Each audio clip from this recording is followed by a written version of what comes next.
material e imaterial no Brasil. Formas de proteção. Formas de proteção patrimoniais.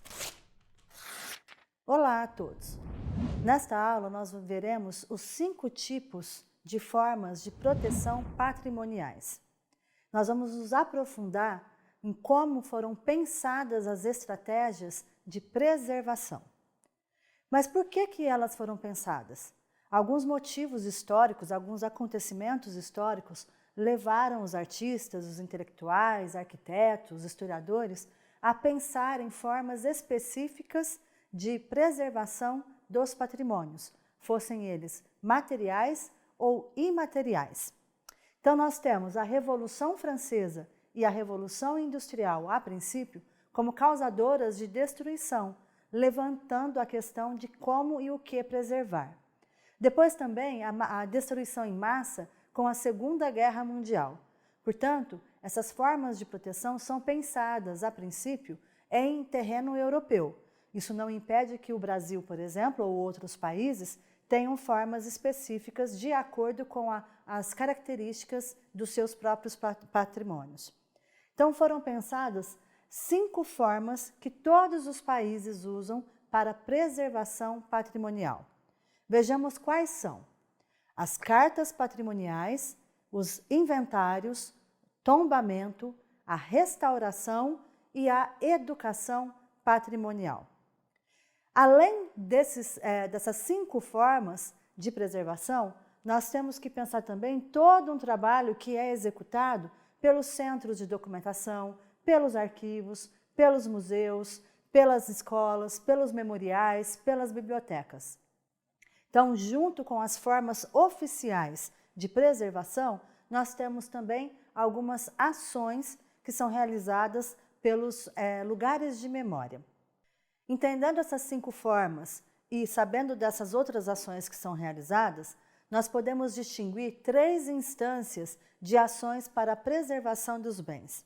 A primeira delas é a institucional, mais consolidada e, pelo menos legalmente, incontornável, ou seja, eu não posso mudar o que está na lei, mas sofrendo com o desmonte e a burocratização de instituições que deixaram de estar focadas na produção de conhecimento.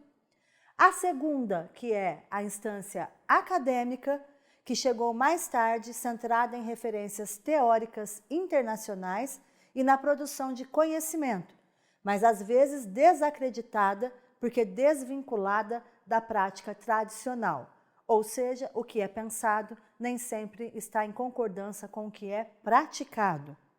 E a terceira instância, que é a face do mercado, que vem se ampliando e, na maior parte das vezes, não leva em conta a experiência e a reflexão das outras duas, justificando-se pela premência de prazos e resultados.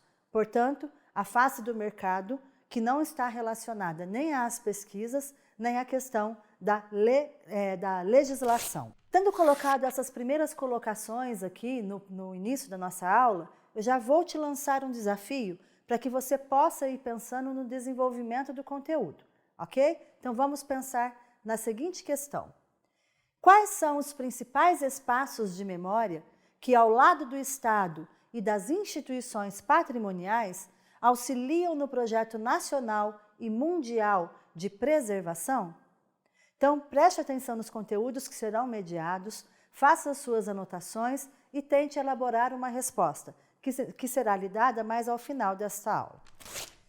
Voltando então às formas de proteção, nós precisamos entender, aprimorar e aprofundar o nosso conhecimento a respeito de cada um dos 5 tipos de formas, a começar pelas cartas patrimoniais. Vamos ver qual é a sua definição.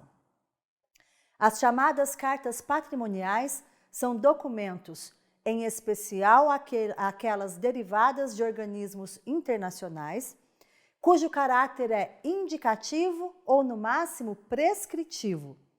Constituem base deontológica para as várias profissões envolvidas na preservação, mas não são receituário de simples aplicação.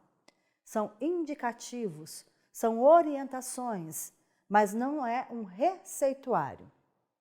Essas cartas patrimoniais, então, sendo essas recomendações, não possuem caráter de lei. Isso é importante que você frise. Elas foram escritas em contextos distintos e segundo o interesse daquele momento dos países que estavam envolvidos. Assim, a nomenclatura de uma carta tem a ver com o local e o ano onde ela foi promulgada. Então, se a reunião se deu em Atenas, geralmente a carta vai se chamar Carta de Atenas. Se aconteceu em 1931, como é o caso da nossa primeira carta patrimonial, nós a denominamos Carta de Atenas de 1931. Portanto, a denominação ligada ao local e data onde ocorreu a reunião que resultou nesse documento. Uma carta, ela pode recomendar ações que uma outra carta também já fez, mas essa diferenciação vai se dar de acordo com o contexto, com o momento. Então, o momento histórico quando ocorre a reunião vai indicar novas ou diferentes ações para um mesmo patrimônio, ou então vai nos indicar as ações que serão dadas complementares àquelas que já existem. Quem pode consultar essas cartas? De repente você pode responder, claro, o pessoal do IPHAN, ou então os arquitetos que vão fazer uma restauração, advogados que vão propor aí alguma ação de desapropriação de bem para poder tombar um monumento, um edifício. Na verdade, todo e qualquer cidadão pode ter acesso às cartas patrimoniais, a todas elas. No caso aqui no Brasil, qualquer um de nós pode acessar o site do IPHAN no link Cartas Patrimoniais, que todas estarão disponíveis para download, para leitura, para pesquisa. Tudo gratuitamente. Então, a nossa primeira carta, como já afirmado, é a Carta de Atenas de 1931.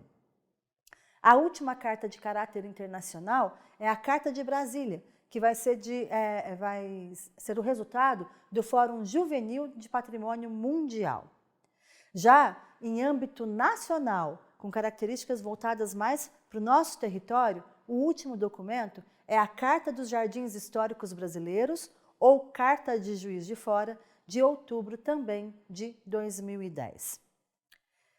Se as cartas patrimoniais dão orientações, indicam as ações necessárias para a preservação, uma delas é a criação de um inventário, que é a segunda forma de preservação que nós veremos. Então, o inventário consiste em uma lista de bens que possuímos. Por que é importante a gente ter um inventário? Como que eu vou saber o que eu quero preservar, o que eu devo preservar, se eu não sei o que eu tenho? Portanto, essa lista vai possibilitar que eu veja tudo o que é possível de preservação ou que necessita de preservação ou intervenção dos órgãos patrimoniais. E isso já era alertado lá na década de 20 por Mário de Andrade. Mas por que é também importante eu saber o que inventariar e por que inventariar? Porque além de eu saber o que precisa, eu preciso saber dos recursos, de todo um aparato, de toda uma infraestrutura para a preservação daquele bem. Afinal, toda medida de proteção, intervenção e valorização do patrimônio cultural depende do conhecimento dos acervos existentes. Mas você sabe me dizer o que é um inventário? Será que é só uma lista? E o verbo inventariar? Como que a gente pode entendê-lo dentro do contexto patrimonial? Então, segundo o dicionário Michaelis, nós temos que inventariar significa fazer o inventário de, arrolar, descrever minuciosamente, detalhar, esmiuçar, pormenorizar. Portanto, não é uma simples lista, é uma descrição minuciosa, detalhada, pormenorizada. Então, não é só descrever o que eu quero, mas é descrever em todos os seus sentidos. E complementa ainda esse dicionário. Inventário, lá vai ser definido como catálogo, registro, rol dos bens deixados por alguém que morreu ou bens de pessoa viva, em caso de sequestro. Portanto, aqui eu tenho algo que não é voltado necessariamente para o patrimônio, mas tem a ver com um catálogo de bens. Mas também vai colocar como documento em que se acham inscritos e descritos esses bens. Portanto, nós temos, dentro do contexto patrimonial, o inventário como catálogo minucioso dos bens materiais e imateriais. Então, não é só eu colocar lá que o modo de fazer a viola de coxo, eu tenho que descrever tudo. Como que é feito, quem é que faz, onde faz, em que época do ano é possível ser feito, como é passado de geração em geração, quais são os processos, as ações, as intervenções para valorização, para divulgação e manutenção desse modo de fazer. Então, o inventário não basta colocar o nome do bem, mas uma descrição minuciosa de tudo que está em torno desse bem. Ele é o primeiro registro do patrimônio e, por isso, deve ser o mais completo possível. Muitas vezes, um tombamento só é aprovado se esse inventário de um determinado bem estiver completo. Quanto mais informações tiver, mais a possibilidade ou do governo federal, ou estadual, ou municipal, tombar aquele bem, aquele patrimônio. Em 2000, o IPHAN vai disponibilizar, e está isso no site dele também, o Inventário Nacional de Referências Culturais, que vai normatizar as ações. Então, algumas etapas para ocorrer a elaboração de um inventário, elas devem ser seguidas à risca. Vejamos quais são, então. O levantamento preliminar. O que significa esse levantamento preliminar? A reunião e sistematização das informações disponíveis sobre o universo a inventariar, produzindo-se, ao final da etapa, um mapeamento cultural que pode ter caráter territorial, geopolítico ou temático. Portanto, reunião e sistematização das informações sobre o que eu quero colocar dentro de um inventário. Então, um levantamento preliminar, porque depois eu posso ainda fazer novas pesquisas e complementar. Mas também eu tenho que identificar, é uma nova etapa. O que é essa identificação? É a descrição sistemática e tipificação das referências culturais relevantes, mapeamento das relações entre essas referências e outros bens e práticas, e indicação dos aspectos básicos dos seus processos de formação, produção, reprodução e transmissão. Portanto, depois que eu fizer um levantamento preliminar, nessa identificação eu vou colocar mais detalhes a respeito do bem que eu quero colocar no inventário. Por fim, nós temos a documentação, que é o desenvolvimento de estudos técnicos e autorais de natureza eminentemente etnográfica e produção de documentação audiovisual ou outra adequada à compreensão dos bens identificados. Portanto, eu preciso ter o registro fotográfico, audiográfico, cinematográfico, de alguma maneira, mesmo que os escritos, além de tudo que já foi feito, para eu garantir as características do que vai ser inventariado. Então, eu preciso dessa outra forma adequada à compreensão dos bens identificados, realizadas por especialistas, segundo as normas de cada gênero e linguagem. A forma de eu levantar e montar essa documentação para um bem imaterial não é a mesma de um bem material. E se eu estiver falando do bem material, se a gente fizer a distinção entre o que é móvel e imóvel, também preciso levar em conta as características para fazer um tipo de documentação específica. Inclui ainda a fundamentação do trabalho de inserção dos dados obtidos nas etapas anteriores no banco de dados lá do Instituto Nacional de Referências Culturais. Portanto, para eu colocar isso dentro de um sistema, dentro de um órgão, eu preciso fazer todo aquele levantamento preliminar, eu vou fazer toda aquela descrição, montar essa documentação. Tendo isso feito, mesmo que eu já tenha um inventário completo de um bem e que ele já tenha sido registrado lá no Instituto, isso não é garantia de que aquele bem será tombado. Agora, o inventário fará parte do processo para o tombamento, mas inventariar não significa que, a partir do momento que se cria esse documento, o bem já está protegido pela legislação e se torna um patrimônio nacional, estadual ou municipal. Inventariar é criar todo um registro com as informações mais completas possíveis. Ponto. Mas, para que um inventário seja o mais completo, o que é importante? Dependendo do bem, eu vou precisar sempre de um arqueólogo ou de um historiador, arquiteto, um especialista em arte, ou da história da arte, um especialista em religiões. De acordo com o bem, eu vou montar uma equipe de profissionais relacionados às características daquele bem. Se eu estou vendo alguma coisa indígena, é importante que eu tenha alguém especializado naquela tribo, naquela linguagem, nas simbologias que ela usa. Pegar alguém que não entende de um bem específico, dificilmente ele vai contribuir de maneira adequada para a constituição desse inventário. O nosso primeiro inventário pertence ao século XIX e nós sabemos disso através do resultado de algumas pesquisas.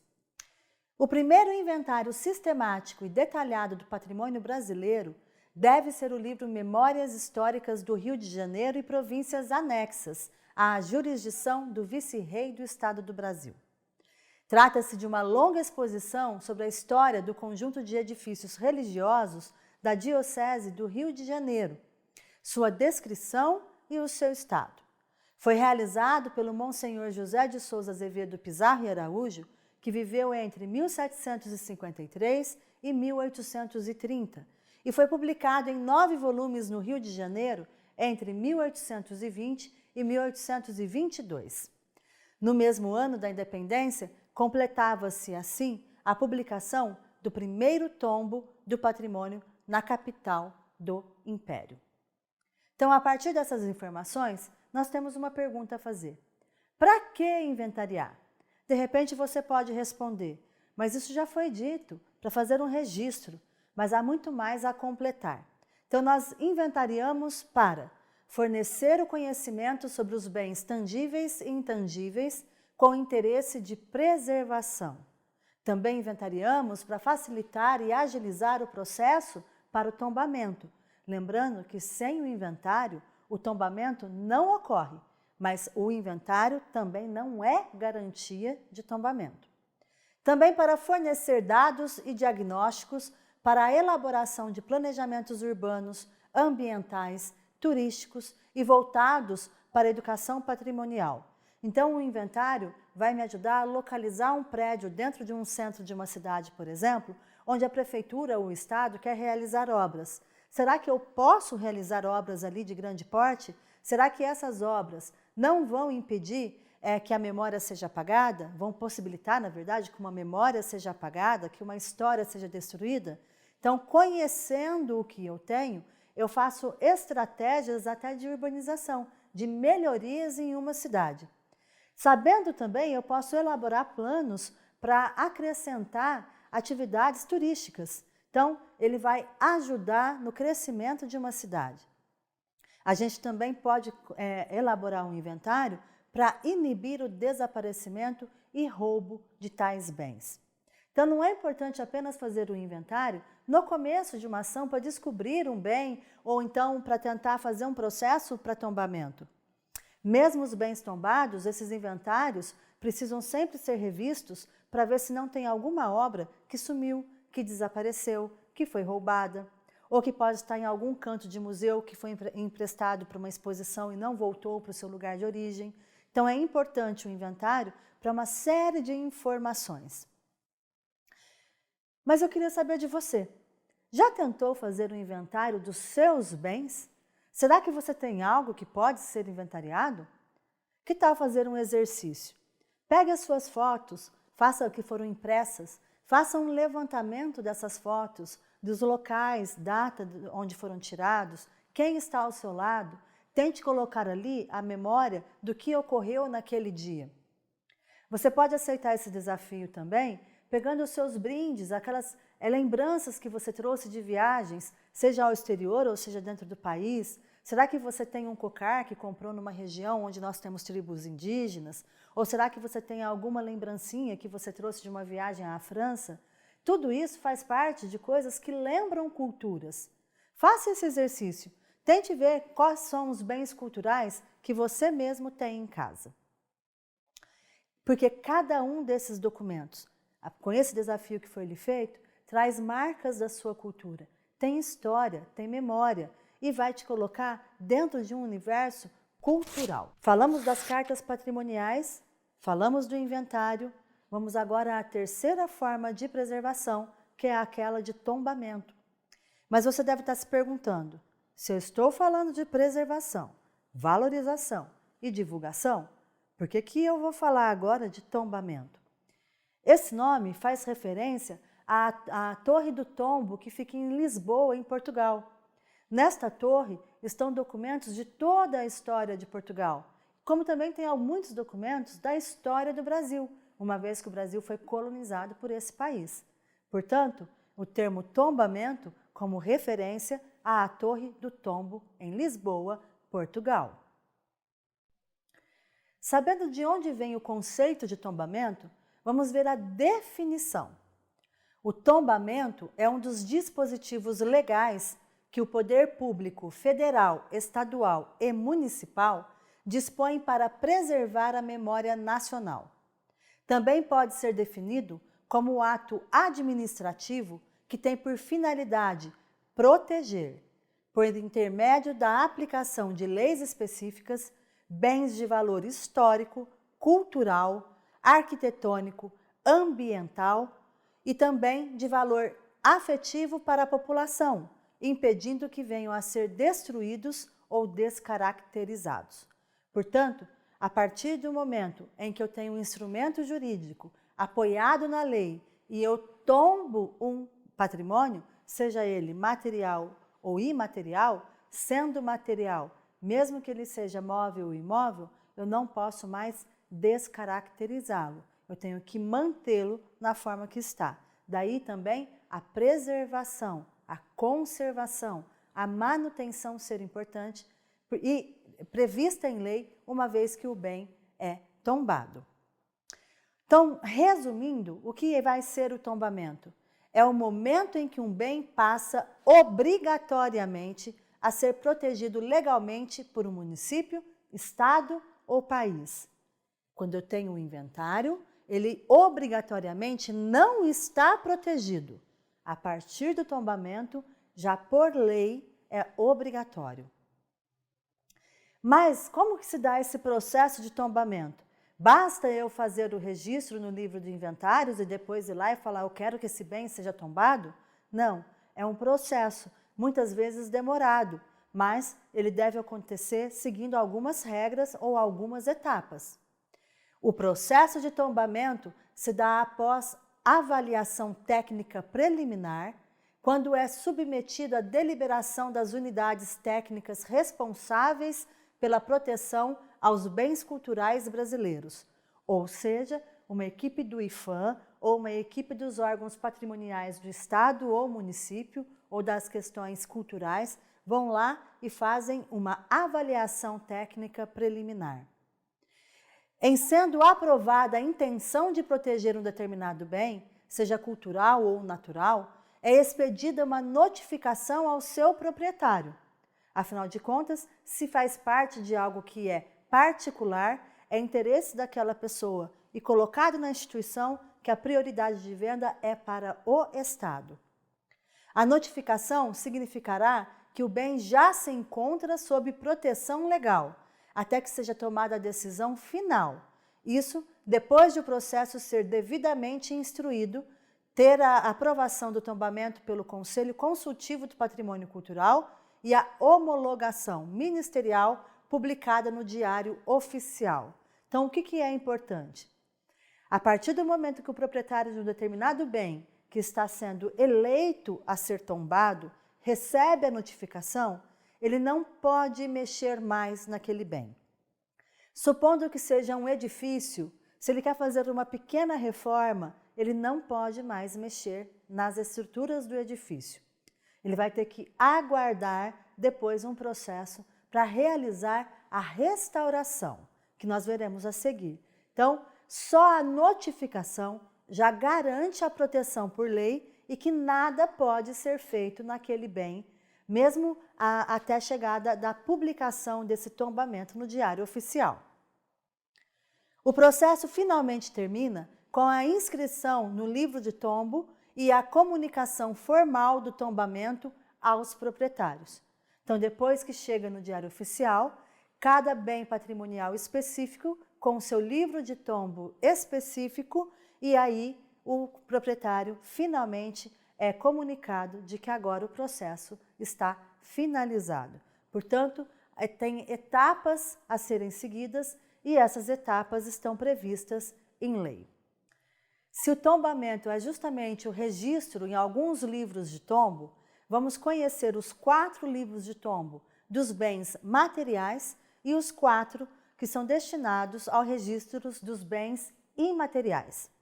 Então, para os patrimônios materiais ou tangíveis, nós temos o livro de tombo arqueológico, etnográfico e paisagístico. Portanto, a gente já tem aqui os sítios, toda a questão da etnografia e a questão natural. Nós temos o livro de tombo histórico, o de belas artes e o de artes aplicadas. Portanto, 4 para os bens tangíveis. O mesmo para aqueles que são imateriais, que são os livros de tombo relativos às celebrações, formas de expressão, ofícios e modos de fazer e o livro de tombo dos lugares. 4 para cada tipo de patrimônio. Mas, se acontecer de um patrimônio agora tombado não receber a atenção prevista em lei, a Constituição brasileira dá um jeitinho nisso. Lá no seu capítulo 3º, que é intitulado Da Educação, da Cultura e do Desporto, na seção 2 da Cultura, em seu artigo 216, no inciso 4, vai nos colocar: os danos e ameaças ao patrimônio cultural serão punidos na forma da lei. Portanto, se você é o proprietário de um bem que foi tombado, não cuidou para que suas características fossem mantidas, nos casos principalmente dos bens materiais, você incorre na possibilidade de ser punido na forma da lei. É o Código Penal. E quem pode abrir um processo de tombamento? Só as pessoas relacionadas ao IPHAN, que já receberam o inventário? Só algum advogado, uma vez que trata-se de um processo? Não, vamos ver o que o próprio IPHAN nos diz de quem é que pode entrar com esse pedido de tombamento. Qualquer pessoa física ou jurídica pode solicitar aos órgãos responsáveis pela preservação o tombamento de bens culturais e naturais e será parte legítima para provocar, mediante proposta, a instauração do processo de tombamento. Em caso do pedido de tombamento federal, a proposta deverá ser encaminhada à Superintendência do IPHAN no Estado onde o bem está localizado, à Presidência do IPHAN ou mesmo ao Ministro da Cultura lá em Brasília.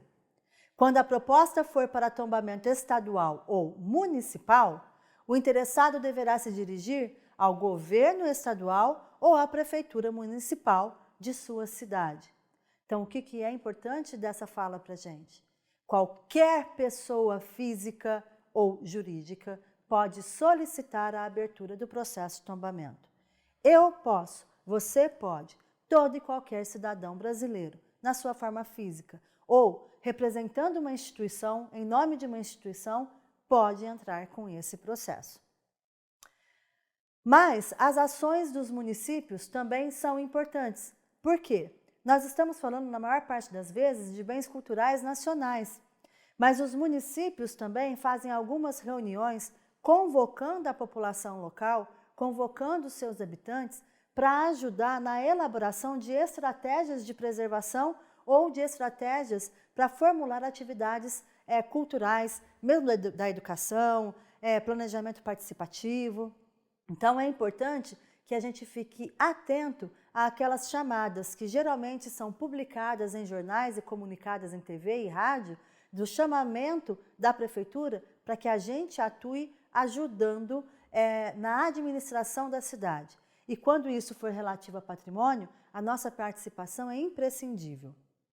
Então, que tal você agora, um desafio bem simples, dá uma chegadinha até lá na Secretaria da Cultura, da Educação, ou naquela que seja realmente voltada para a questão do patrimônio, e ver como você pode ajudar. Tente fazer esse teste. O teste de cidadania é sempre muito importante. Mais uma forma de preservação é aquela do restauro, da restauração. Você sabe me apontar qual é a principal diferença entre uma restauração e uma simples, ou mesmo que complexa, reforma? Vamos ver então quais são as distinções. A restauração, ela segue regras, ela não pode ser feita por qualquer um, ela deve respeitar os materiais que já foram utilizados naquela obra. Geralmente estátuas, edifícios, monumentos, quadros. Porém, a reforma qualquer um pode fazer, desde que não seja num bem tombado. Então, a reforma, ela pode descaracterizar, mudar toda a estrutura de um edifício. A restauração, ela é feita em um prédio já tombado, portanto, seguindo regras. Quais são os princípios basilares para uma restauração? É claro que há diferentes teorias da restauração. Algumas propõem que é possível fazer intervenções mais fortes. Outras dizem que as intervenções devem ser mínimas. Algumas vão colocar que é impossível se restaurar. Mas, de qualquer maneira, há alguns pilares que são respeitados por quase todas as teorias, de uma forma mais acentuada ou menos. Vejamos quais são esses pilares. O primeiro deles é a distinguibilidade. O que significa isso? Pois a restauração, que é vinculada às ciências históricas, não propõe o tempo como reversível e não pode induzir o observador ao engano de confundir a intervenção ou eventuais acréscimos com o que existia anteriormente, além de dever documentar a si própria. Mesmo que eu tenha um elemento colocado, que a intervenção tenha sido mais forte, eu não posso confundir o observador. Esse elemento que foi acrescido, ele tem que se mostrar diferente, ele tem que se revelar deste tempo. Portanto, o que era do passado tem que estar distinguível, tem que ser diferente do que foi colocado durante uma restauração. Se é que essa intervenção propõe essa nova, essa colocação de outros elementos na obra ou no edifício. O segundo princípio é aquele da reversibilidade. O que é isso? Essa reversibilidade vem sendo recentemente enunciada de modo mais preciso como retrabalhabilidade, pois a restauração não deve impedir, mas tem antes de facilitar qualquer intervenção futura. Portanto, não pode alterar a obra em sua substância, devendo se inserir com propriedade e de modo respeitoso em relação ao pré-existente, de forma a não impedir ou inviabilizar intervenções futuras que se façam necessárias.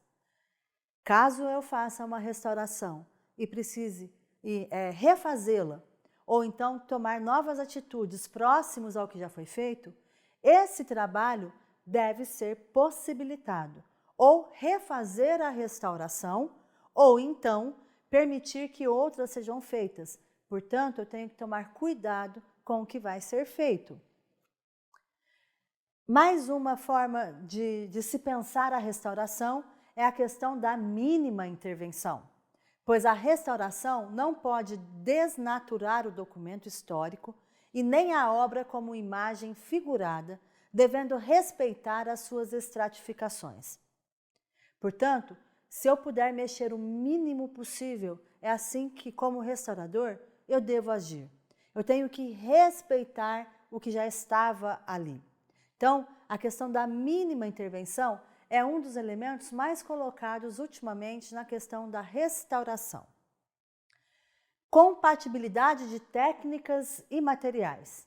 Isso, em muitos casos, é mais difícil, mas vamos entender primeiro do que se trata. Deve-se levar em conta a consistência física do objeto com a aplicação, para seu tratamento, de técnicas compatíveis que não sejam nocivas ao bem e cuja eficácia seja comprovada ao longo de muitos anos em experimentação. Portanto, compatibilidade de técnica e material. Eu não posso simplesmente pegar uma imagem de madeira de um santo da época barroca que teve uma parte lascada e acrescentar gesso. Qual foi a madeira de qual madeira foi feita foi talhada aquela estátua? Aquela imagem deve ter a sua restauração sempre que possível no mesmo material, na madeira. E mais precisamente no mesmo tipo de madeira. Acontece que muitas vezes eram feitas em madeiras de lei e que hoje não são permitidos mais o corte, mas quando possível eu devo usar o mesmo tipo de madeira na hora de fazer uma intervenção numa estátua desse tipo, por exemplo. Um erro muito grande que aconteceu há poucos anos atrás foi que durante a limpeza da máscara de Tutancâmon, lá no Museu do Cairo, os funcionários deixaram a máscara cair e a barba se deslocou. Na tentativa de resolver o problema, eles usaram uma cola que, ao colocar a barba de volta em uma máscara milenar, aquela cola alterou todo em volta da barba e da máscara, trazendo prejuízos para uma obra de arte. Portanto, eu tenho que tomar muito cuidado, eu tenho que saber o que eu estou fazendo. Para cada material específico, há uma técnica específica, há um material que eu posso fazer, quando necessário, a substituição. Então, é preciso ter respeito pela obra, por seus materiais, pelos seus aspectos documentais. Então, o que é importante a gente guardar? Que restaurar é preservar, não é modificar, não é recriar, não é reinventar. Restaurar é preservar. Quem pode nos ajudar nesse processo de preservação? Além de nós mesmos, além dos proprietários dos bens, nós temos os espaços de memória. Esses espaços de memória são aliados muito importantes de todas as questões patrimoniais. Então, quais são esses espaços de memória? Nós temos os centros de documentação ou os centros de memória que guardam, na maior parte das vezes, documentos escritos, não só, mas de modo mais específico. Nós temos os memoriais, que são aqueles lugares que relembram alguém ou algo ou uma cultura, que além dos documentos escritos tem toda uma diversidade de cultura material, vasos, instrumentos, armamentos, vestimentas. Nós também podemos falar dos arquivos, que são importantes também para a preservação dos documentos escritos. Os museus, que aí sim a gente tem uma gama muito grande, porque a gente pode ter museus mais específicos, especialistas, como o Museu da Língua Portuguesa, o Museu da Arte, o Museu Natural, o Museu do Livro, mas como também nós temos aqueles museus que são mais generalistas, onde eu tenho quadros, vasos, armamentos, vestimentas, joias, relevos de paredes, partes desses relevos de várias épocas e lugares do mundo. Portanto, eu posso pegar esses espaços de memória como aqueles que ajudam a preservar o monumento. Assim também como as pinacotecas, que são os museus específicos, porque lá só existem quadros. E por que não as bibliotecas? Porque além das obras raras que precisam ser preservadas, toda a nossa literatura, a nossa pesquisa acadêmica precisa ter um local de memória para divulgação, para perpetuação, para pesquisa, para que todos conheçam a nossa produção acadêmica. Mas se eu falei de centros de memória, o que são eles? Eles se constituem como setores responsáveis pela definição e aplicação de uma política sistemática de resgate, avaliação, tratamento técnico e divulgação de acervos e principalmente pelos serviços de disseminação do conhecimento acumulado pela empresa e de fontes de interesse histórico. Portanto, Centro de Memória resgata, avalia, trata e divulga acervos.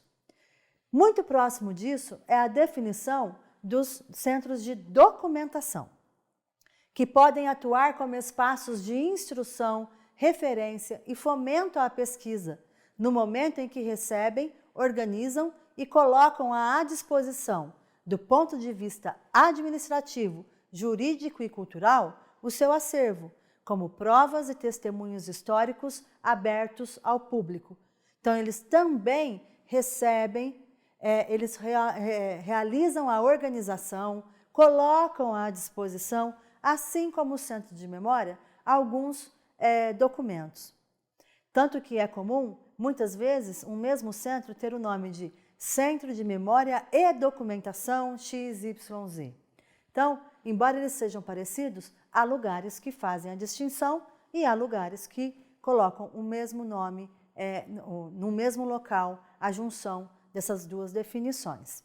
Se nós falamos de centro de documentação e de memória, como aqueles lugares que guardam documentos escritos, como fazer a distinção destes com aquela de arquivo?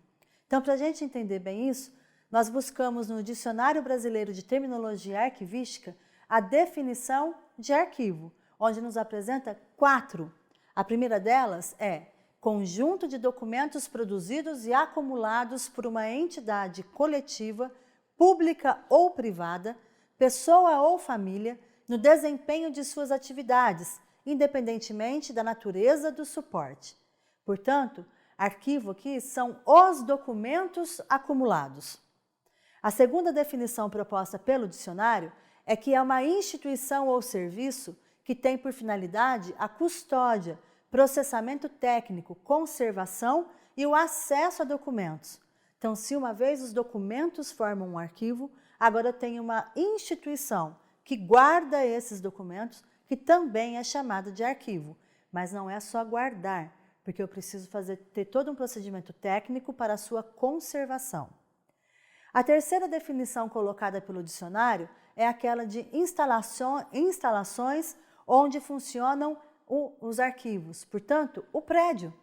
Agora eu estou falando da estrutura física, não da instituição ou serviço, mas do local onde essa instituição ou serviço funciona.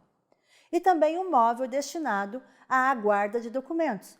Muitas vezes a gente tem aqueles armários de aço em casa ou em alguns lugares que a gente fala, busca o documento no arquivo. Então eu tenho um móvel, um prédio, uma instituição e o conjunto de documentos definidos como arquivos pelo dicionário arquivístico.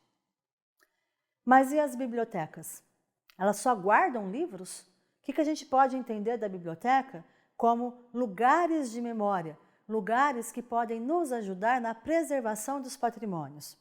Elas são especializadas em um diversificado e quantitativo acervo de livros. Então vamos entendê-la através da sua definição. Coleção pública ou privada de livros e documentos congêneres, organizada para estudo, leitura e consulta. Os arquivos e os centros de memória e documentação também podem servir para estudar, podem servir para leitura e podem servir para consulta. Mas esta é uma vocação muito específica da biblioteca, porque o seu arquivo, embora possa ser constituído de documentos, geralmente prevalece neste seu arquivo os livros, os raros, os mais recentes, atualmente mesmo a biblioteca digital. O conceito que está sendo ampliado agora, justamente esse de biblioteca, com a chegada desses acervos digitais, com os e-books que podem ser consultados em telas de computadores, de celulares, de tablets. Portanto, biblioteca, hoje em dia, não é mais aquele lugar que você senta e faz aquela leitura quietinha. Hoje em dia, você tem atividades produzidas dentro delas e você pode ter acesso a várias tecnologias através da biblioteca. E os museus? Também são centros de memória. O nome museu significa Casa das Musas, aquelas inspiradoras no mundo antigo. Os museus geralmente são mais valorizados do que os outros lugares de memória por conta da diversidade de elementos que tem ali dentro. E também porque geralmente são os mais divulgados. Mas vamos ver mais alguns elementos a respeito desses museus, que podem ser os generalistas, ou seja, aquilo que já foi dito aqui, de ter um acervo muito diversificado, indo do armamento a uma vestimenta, de um vaso a um relevo de um prédio. Ou aqueles especializados como os museus de ciência natural, o Museu do Livro, o Museu do Telefone. Geralmente, as exposições dos museus são realizadas por curadores especialistas nas áreas. Então, quanto maior o museu e quanto maior ou diversificado o seu acervo, ele tem um especialista que é chamado de curador, que vai organizar aquelas exposições temporárias ou aquelas que são as permanentes, que ficam sempre no museu. Já as pinacotecas, o cuidado todo que se prevalece ali dentro é porque é um museu específico para a guarda de quadros. Bem, a Lei 11.904 de 2009 vai instituir o Estatuto de Museus, que vai definir o museu de que maneira? Então, no seu artigo 1º, nós temos: consideram-se museus, para os efeitos desta lei, as instituições sem fins lucrativos que conservam, investigam, comunicam, interpretam e expõem para fins de preservação, estudo, pesquisa, educação, contemplação e turismo, conjuntos e coleções de valor histórico, artístico, científico, técnico ou de qualquer outra natureza cultural, abertas ao público, a serviço da sociedade e de seu desenvolvimento. O próprio Estatuto do Museu fala que ele não tem fins lucrativos. E de repente você pode se perguntar, então por que eles cobram a entrada e nem sempre é tão barato assim, dificultando a visitação do público? A manutenção de um museu não é apenas o pagamento dos funcionários ou o pagamento da conta de luz, de água, de internet. Os materiais próprios para a restauração dos documentos que chegam ali, a questão da climatização, esses funcionários que muitas vezes são especialistas em restauro, por exemplo, só de madeira, só em gesso, de papel. Há todo um cuidado em torno dos museus que apenas o financiamento público dificilmente daria conta de tudo o que é necessário para ser realizado ali dentro. Esse mesmo estatuto vai ter um parágrafo que vai falar o seguinte: enquadrar-se-ão nesta lei as instituições e os processos museológicos voltados para o trabalho com o patrimônio cultural e o território, visando ao desenvolvimento cultural e socioeconômico e a participação das comunidades. Não basta eu implantar um museu aqui. Eu preciso fazer com que essa comunidade o visite, vá lá fazer pesquisas, vá lá aprender sobre a cultura que está exposta. Nós ainda temos, no seu artigo 2º, alguns princípios fundamentais do museu.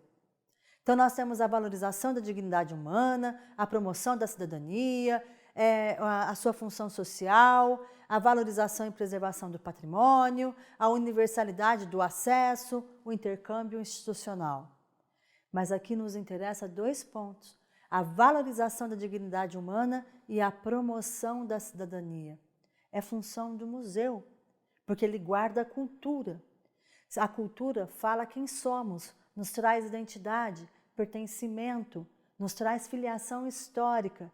Portanto, cuidar dessa cultura cuida do humano, traz a questão da dignidade humana, assim como a promoção da cidadania. Quem eu sou? Ali está a minha história, ali está algo que me identifica. Portanto, eu, enquanto cidadão brasileiro, australiano, belga, peruano, dentro de um museu, eu tenho a minha cidadania sendo promovida. Se a gente observar tudo isso, a gente tem que pensar numa coisinha. Se o museu é tão importante, Se valoriza o humano, se valoriza a cultura, se ajuda na promoção do patrimônio. Será que nós estamos fazendo visitas suficientes em nossos museus? Será que aquele museu que tem apenas 2 salas naquela cidade pequenininha, com 15 telefones expostos, não merece ser visitado? Nós temos que valorizar os nossos museus, os nossos arquivos, os nossos centros de memória, pinacotecas, centros de documentação. Mas esses museus que trazem essas obras diferenciadas devem ser um chamariz para a gente ir atrás dos elementos culturais. Já levou os seus filhos, ou caso você já seja professor, os seus alunos, ou os seus amigos, já chamou as pessoas que convivem com você a visitar aquele pequeno museuzinho ou aquele grande, importante, divulgado Museu Nacional? Faça essa experiência também. E será que a sua cidade, que não tem um museu, não pode ter? Como que você pode auxiliar a sua cidade a estruturar, a fundar, a instituir um museu local? Então, uma das formas da gente ajudar nessa preservação é justamente a valorizar esses espaços. Porque valorizando esses espaços, a gente está num esforço conjunto de preservação da memória, da história e, é claro, do patrimônio. Agora que já falamos das 5 formas de proteção patrimonial, vamos retomar aquele desafio que foi lhe feito no início da aula, onde também foi lhe pedido que você prestasse atenção nas aulas e formulasse a sua resposta. Vamos então ao desafio e à resposta. Quais são os principais espaços de memória que, ao lado do Estado, das instituições patrimoniais, auxiliam no projeto nacional e mundial de preservação? Essa resposta está clara quando a gente pensa que os centros de memória, os centros de documentação, os arquivos, os museus, pinacotecas e bibliotecas têm a função e têm ações que voltam para a preservação. Portanto, esses lugares de memória, onde estão guardados tanto documentos escritos como de cultura material de um modo geral, são as instituições, são aqueles espaços que nos ajudam na preservação do nosso patrimônio. Agora que vimos o desafio, que retomamos o desafio e tivemos a sua resposta, é hora de retomarmos alguns pontos importantes dessa aula. Então, concluindo, o que nós vimos foram que as primeiras discussões sobre as formas de preservação se deram após acontecimentos que mudaram a paisagem europeia, essencialmente as revoluções francesa e a industrial e também a Segunda Guerra Mundial. E nós vimos a descrição, a definição das 5 formas patrimoniais, como as cartas patrimoniais, os inventários, tombamento, restauração. E nós citamos apenas a educação patrimonial, que é tema de um novo estudo. Mas dentro dessas formas de proteção, não podemos nos esquecer dos espaços de memória e suas ações. Retome aqueles pontos que você acha que ainda é preciso elucidar. Tente pesquisar um pouco mais sobre essas questões das formas de proteção. Entre no site do IPHAN. Boa pesquisa e bons estudos!